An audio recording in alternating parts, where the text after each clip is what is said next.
Hello, hello, hello. We're back. Welcome to a new year and a new episode of Reality Rights. I am author Ellie Alexander, a murder mongerist, a book lover, and I'm super excited to be here with the tech guy.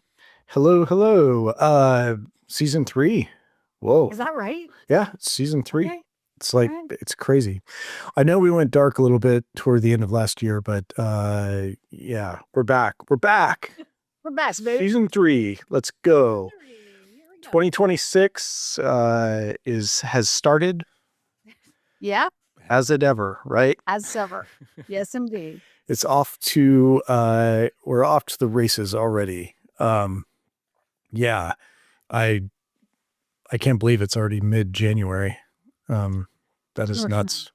No. But before we get started, because it is mid-January, we need to talk about the fact that there's something happening on Tuesday, January 20th. Yeah, this week is a book release. This is yay!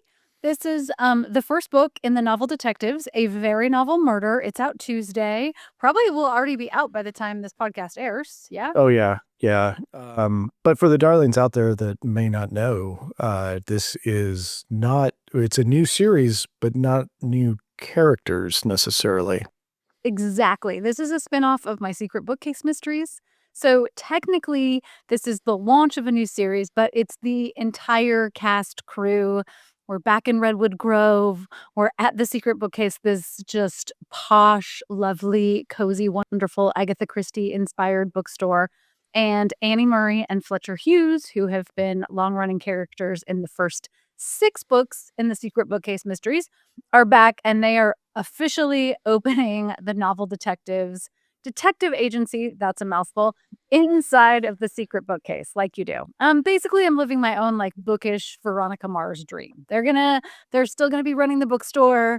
All of the same characters are gonna be there, but then they're gonna solve some bonus murders, crimes, etc. Yeah, yeah. I'm excited for it.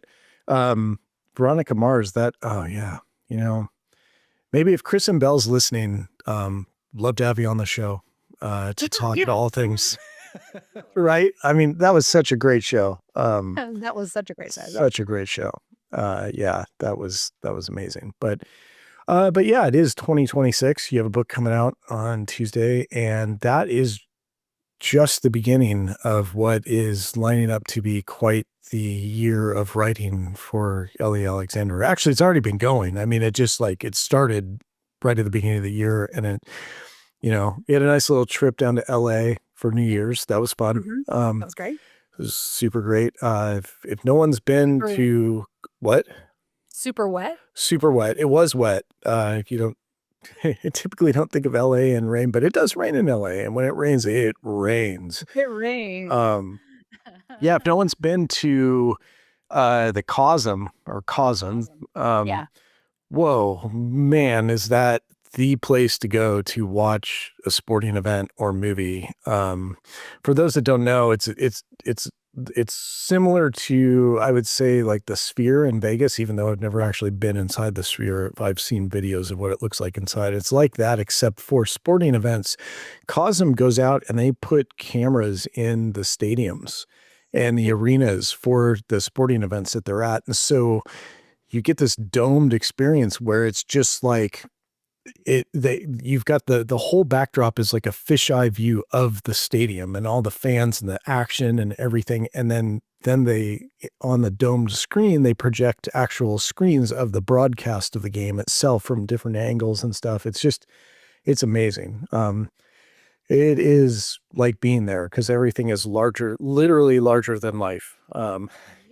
And the best part was they had a DJ who, for us, we went down to cheer on our Oregon Ducks against Texas Tech. It was a great game. That one, we won't speak of flatter games in the playoffs. Right. But the DJ was doing the fight song and we did shout and there were prizes. Like, it was totally that immersive fan experience. So yeah, no notes. I would go back again. Totally. But that was all fun. And we had a great time. And of course, we went to Disneyland because, you're in LA. I mean, for those of you who don't know, Ellie and I we kind of love Disneyland. I mean, it's our thing. So anytime we're there, we have the opportunity, we go, and it's always a great time. This time was a little less wet than the last time we went, but it was still wet. um, Mhm. That's right. but um, but you prepare for those things. But then we got back and you hit the ground running. So for this episode of Reality Rise, we're going to talk about 2026 and Yes. what that is going to be like a year in the life of Ellie Alexander. Because this year is different than years past.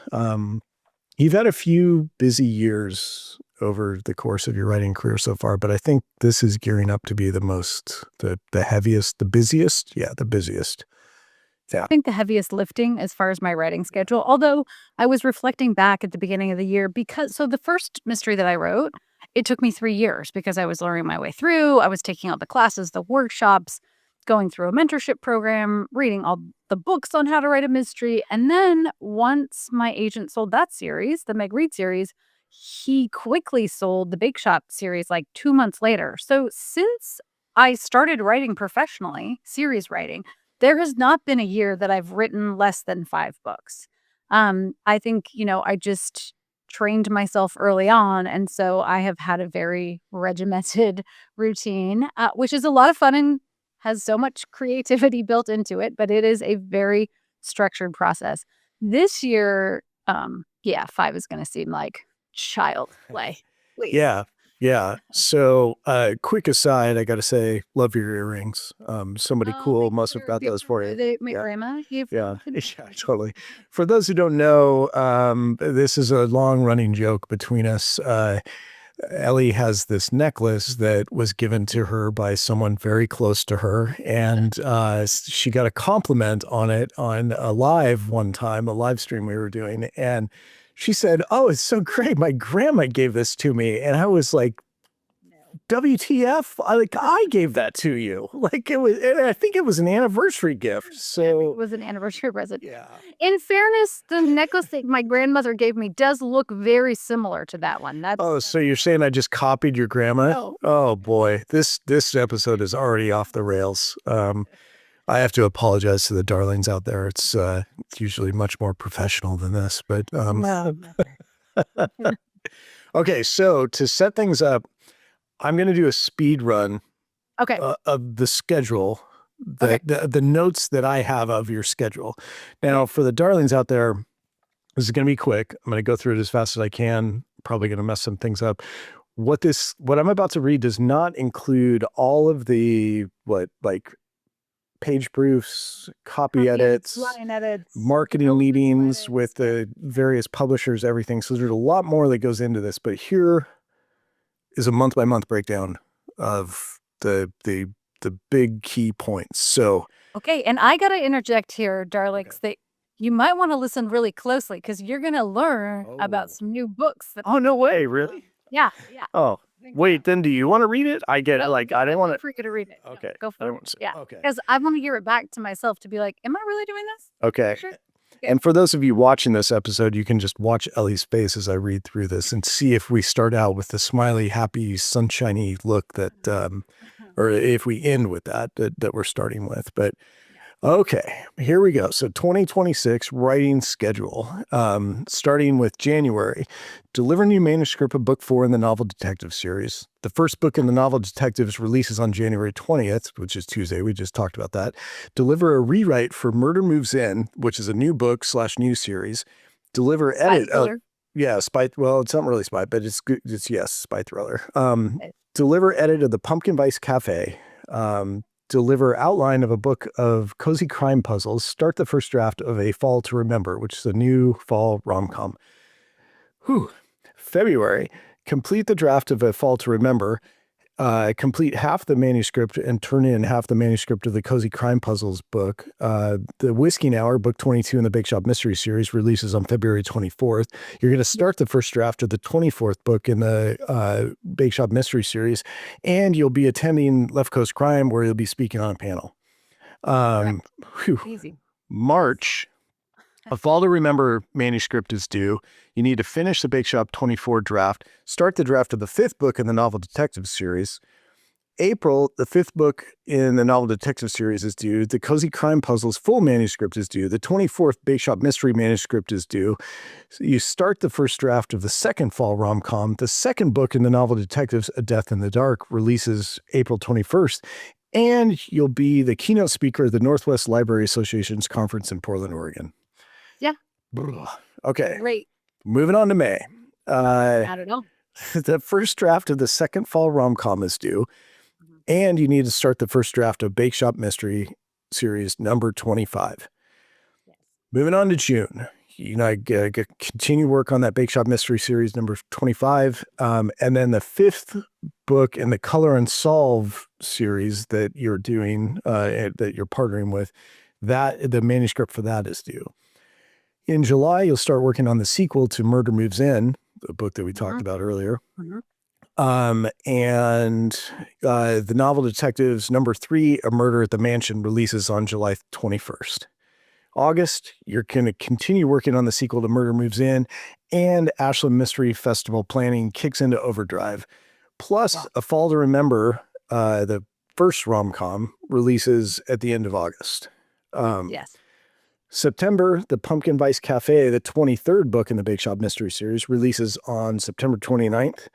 The second fall rom-com, which will also release in September, Ashland Mystery Festival planning / prep at this point continues. And you'll be editing Bake Shop Mystery number 25. Yeah. October is going to be the release of Murder at Midnight, the 4th book in the novel detective series. And then Ashland Mystery Festival. That's the whole month. Yeah. Right. Yeah, right. Because it's planning and prep all the way up until the moment it starts. Yeah. November, you're starting the first draft of the Lost Coast literary sequel. That's a big one. That's a big one. And then you're sending out the sequel to Murder Moves In to beta readers. Correct. And then December, you'll be editing the sequel to Murder Moves In. Yeah. Yeah. It's great. And A Partridge in a Pear Tree. Like, right? No problem. No problem. It seems doable. It seems doable, but yeah, so that's a lot. That's a lot. That's a lot for anyone. Yes. It's but you love what you do. Absolutely. But even with that, you're freaking out a little bit. I'm freaking out a lot. Yeah. I'm glad I love what I do, but it is going to be a banger of a year for sure. And I've always been very organized and scheduled, and this is taking that to like the next level for sure. Right. So talk a little bit about how you, balance all these projects and deadlines. And then because I know you personally a little bit, I know that the last thing you want to ever do is prioritize quantity over quality. So how do you balance that with a schedule like this? Because like, as we said, if we go back before I read through that, there's a lot of stuff that goes into all of these things that people may not understand. Like the darlings out there, every book release for the weeks or months leading up to it, and then the weeks following it, you have a ton of time invested in marketing and book talks and book club visits and live streams and all of this stuff, right? Recording podcasts.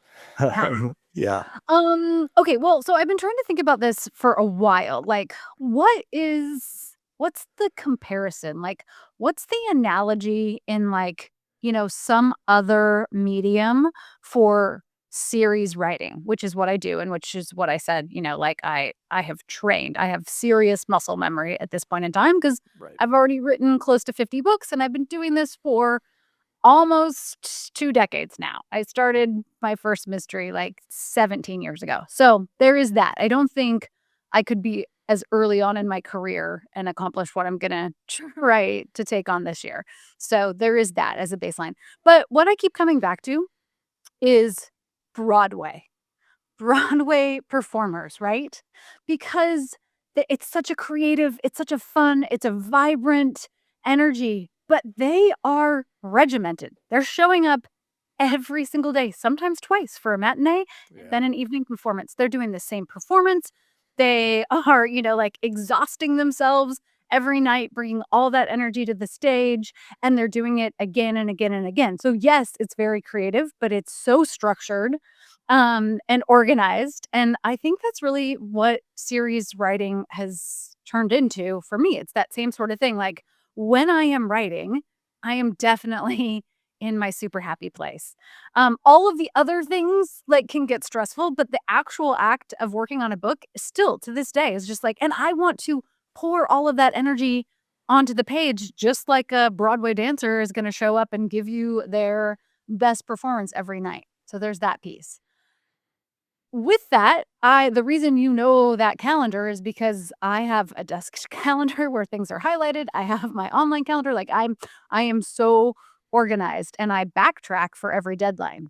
My hard no is I will never, ever, ever be working on a first draft of a story at the same time, like 2 first drafts. Oh, If right. I am building a story in a world, I have to be all the way in that world. Now, the caveat is I could be writing, like let's say I'm working on the next bake shop. I could write bake shop all morning. I could be working. I'm at Tort. I'm back in Ashland. Like I'm in that familiar space. I'm working on that book. Later in the day, perhaps later in the afternoon, if I have copy edits or page proofs due for a novel detectives book, I could go and spend an hour or two reviewing those. But I'm never going to be writing a brand new novel detectives and writing a new bake shop at the same time. That's just a hard no for me because I do so much world building and I have to immerse myself in that.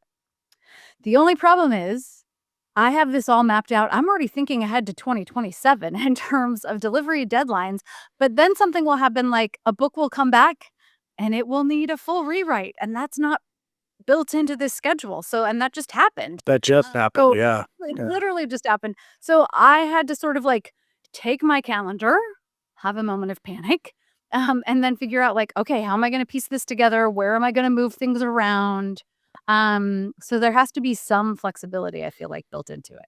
Well, and definitely because, I mean, you're writing for 3 different publishers too, so Yeah. that is like they're competing deadlines, but so, the one thing I will one pro tip for the darlings listening out there, if she described her writing as her super happy place, I'll tell you the one rule is that when Ellie is in her super happy place, you don't disturb the super happy place. So No, but I mean, the thing is that, yes, teasing about that, but the thing is, again, this goes back to the whole thing of like, I have been preaching this forever. Like, this is my full-time job. I'm not gonna exactly. pop into you and Right. interrupt you when you're on a call at work, right? It's the exact same thing. And I do think I wish you'd tell my family that. yeah, I know. I do think for, maybe new writers, that's an important boundary to set up early on, because it's really easy to be distracted by other things, to decide that other things, especially working from home, are more important. Like laundry doesn't get done when I'm Right. writing. Like you're doing laundry, you're grocery shopping. Like it's a Which real I think partnership. are as a partnership, even if you weren't writing, I can totally do and Yeah, do. no, right, Like, totally. No, but I'm just saying, just like, wanna put it out there, like, these are things that I do. Yes. and you have always done. I appreciate we truly do have a partnership on that front. But I'm just saying, like, Yeah. I'm not like writing for 5 minutes and then going and, sitting and scrolling on Instagram. Like, it is my job. This is my full time job. So when I'm in it, I'm working. Yeah, totally. I mean, and that, like, I say it in jest, but I feel like we talk about this a lot, but I also feel like it's a point that I just wanna continue to hammer home with people is that, like, if you wanna make a living writing, you have to make it a full-time job. Like, it's gotta be what you do, and you have to be able to separate it from your life. You can't just, like, because, like anybody out there, any job, you don't just like work a little bit, then go binge a show on Netflix or whatever, Right. and then try to get back to work. Like I mean, you could do that, but you're probably not gonna be long for that job. No, and I think to that point too, it's like, yes, so, as you're reading back that list, I am having, like, okay, yeah, that's all gonna happen. Some of that has already happened. Like, I've already delivered 3 of those books for this month. And I was working longer than I normally like to work. I Yeah. also always try to take weekends off. And I didn't take weekends off. I was working the last few weekends because the way that these ended up lining up because I had an unexpected rewrite in the middle, I had to do that. But with any other job, like you're juggling multiple deadlines, you're juggling multiple projects. So, it's just the reality of what it takes to be a series writer in particular. Because with series, you're writing all the time, just like those Broadway performers. Yeah, and people's appetite for new content is not getting any weaker, so And it's neither is mine. Like, I still right, have, I mean, one of my biggest challenges is I have more stories that I want to tell. right, I have no shortage of ideas. If I had more time, I would have like 5 more books that I want to write right now. right, yeah. Yeah, totally. Well, and I know a couple of those that are already actually written and just kind of Yeah. waiting for, like, the right time, but, you mentioned that you never work on 2 first drafts at the same time, and that makes total sense. Even with that, you're writing a lot of different series and have written a lot of different series, so, like, how like, I every time when we talk about this, I always think of, The Man Who Invented Christmas, that Oh, movie yeah. is such a great movie, and in it, he's speaking to the characters Mhm. in the book, right?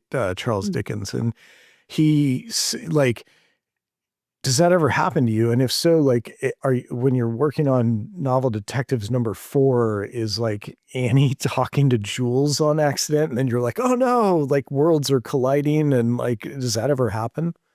It has never happened, no, Oh, that's I bonkers. think because there's so much work that goes into building these worlds and characters that never makes it onto the page. I mean, you see it because on this side of my office, if you looked right now, there are, like, 27 charts of all of the characters for Murder Moves In, and so they're all so crystal clear and cemented in my mind, and their worlds are different, their internal struggles, what they're gonna say, I think the only thing that gets tricky, especially when you've written a lot of mysteries in particular, is coming up with, clever new suspects, um, new ways to describe baking or even, like, physical attributes. In fact, I was working on delivering, the edits for Bake Shop 23, the Pumpkin Spice Cafe, which will come out in September, and, my editor it's so great because I also have such fantastic collaboration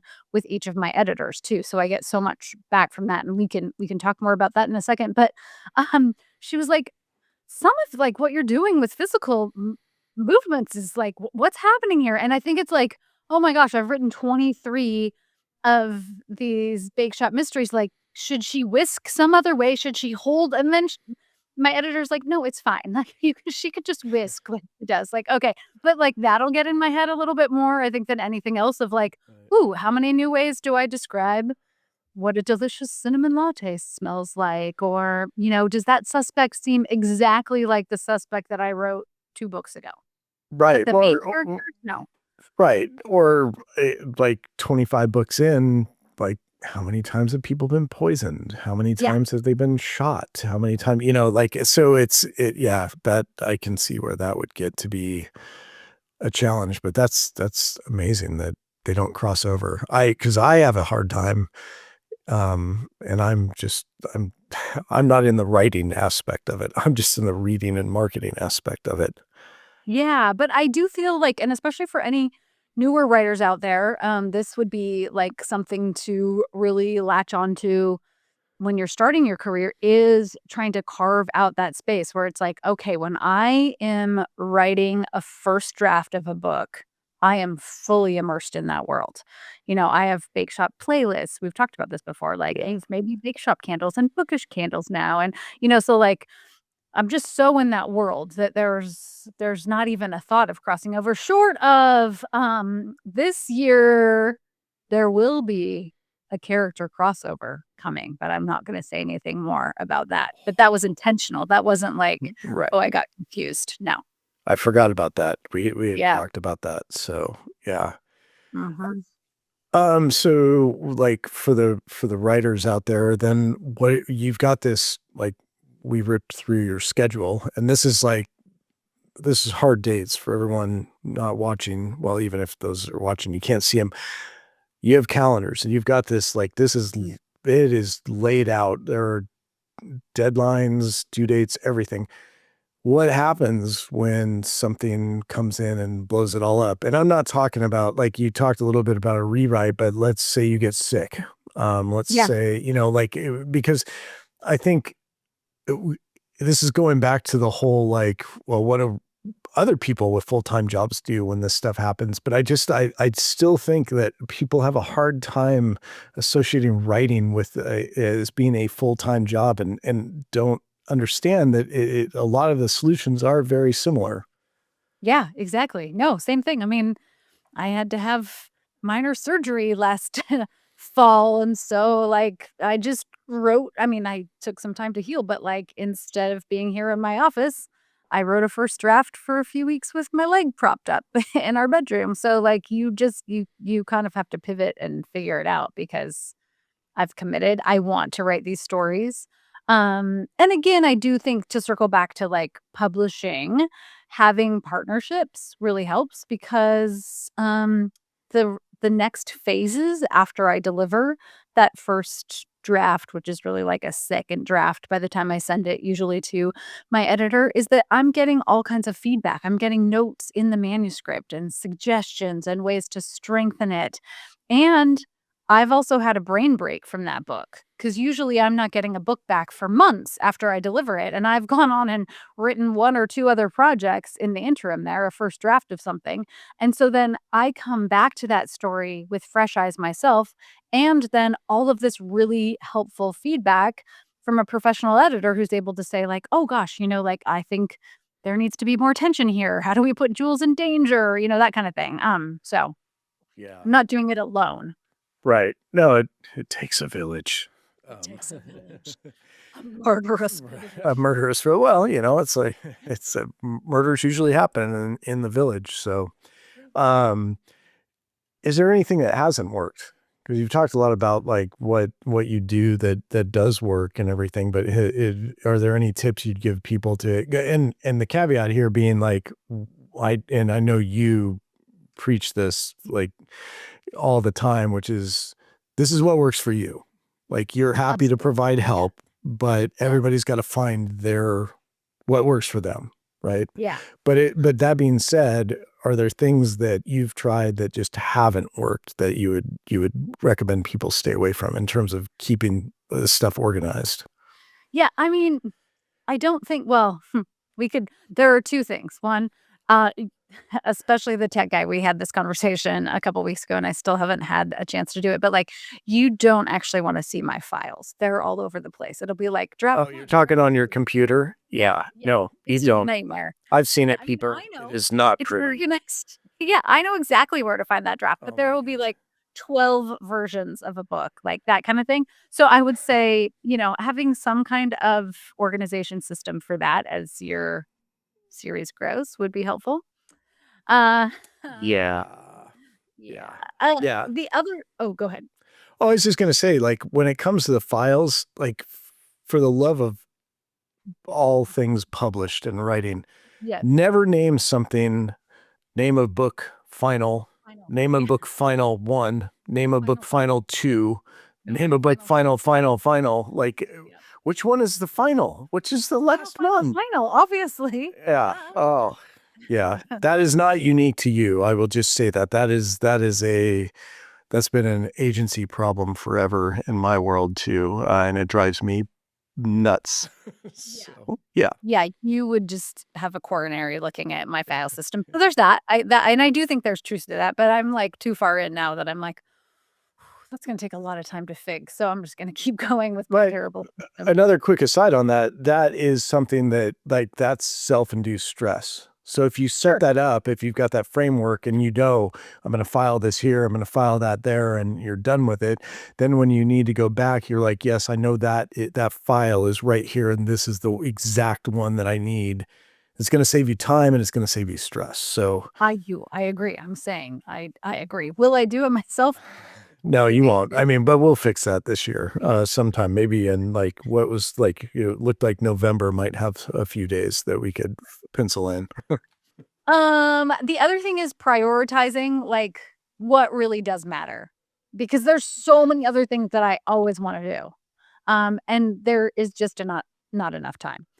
From a writing perspective, from, like, all the things that I would love to be able to do, from a social media perspective, like, all the things, right? And so, one thing, especially in the last 4 or 5 years that I've gotten much clearer on is, like, okay, I wanna write. At the end of the day, I want to write stories. That is my happy place.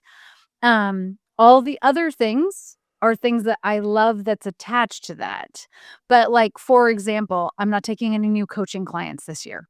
I have coaching clients from last year that I'm gonna continue with, but, like, I'm close to coaching. Maybe there'll be a window later this summer or sometime in the fall that opens up, but, like, as much as I love that, I have to show up. I not have to, like, when I have a coaching client, like, I am going to be, like, fully present and invested in your work, and I don't have the space to do that, so, like, that sucks too for me because there are so many things that I wanna do, like, we wanna do more live streams, I would love to do Right. more book travel, like, I've had to say no to invitations to come do book event places because 'cause I'm like, "Okay, like, no, my writing is my priority this year, so I'm gonna say no to a few, like, Left Coast works because it's in our city. Ashland Mystery Fest will be, like, my other one big thing, but I'm not gonna do a lot of other book travel because I'm gonna be writing. Right, and I know you've already turned down a couple of appearance requests for this, upcoming this year, which I know you hate to do, Yeah. but you have to at a certain point, and that was a little bit about what my most recent Tech Guy Tuesday takeover on over on Patreon was about, was just starting the year and, like, with like, setting an intention of, like, not sweating the small stuff, like, just concentrating on a reasonable number of things that you want to be successful at, but understanding that you can't do it all. You just Yeah. can't. Like, there's just no way, because if you try to do it all, you will fail at everything. Yeah. Or I shouldn't say fail, but you will not, meet or exceed your expectations at anything, if Exactly. you try to do it all. And I know that sounds like, trust me, I know that Mhm. that sounds, well, yeah, of course, tech guy, that's obvious. But yeah, every year I set out thinking, okay, here's my list of 158 things that I'm going to become an expert at and really kick ass at, and it never works out. So Yeah. this Exactly. year I'm paring it back a lot. So, Good. which my goal is to be able to help you with this calendar that that you've got going. I need all the help. Bring it on. Yeah. Yeah. But Yeah. I never want to skimp on a book or a story, like, because that is at the end of the day, like, I am a writer, I'm a storyteller through and through. I wanna tell these stories. That fills me up. I hope that it brings darlings some moment of joy or escape, and I think that's particularly true given just the environment of the world around us right now, like, I feel guilty sometimes, but it's easier for me to slip into my fictional worlds and create my happy space, and I do try to remind myself, like, "Ooh, maybe this story is gonna bring someone else a moment of respite," which has always been my mantra since I started writing, and I think I'm just trying to lean more heavily into that this year too. Yeah. No, totally. All right. Any last words of wisdom for the darlings out there? Get ready for, a lot of, murder and mayhem to come. I'm super excited to share all of these with you.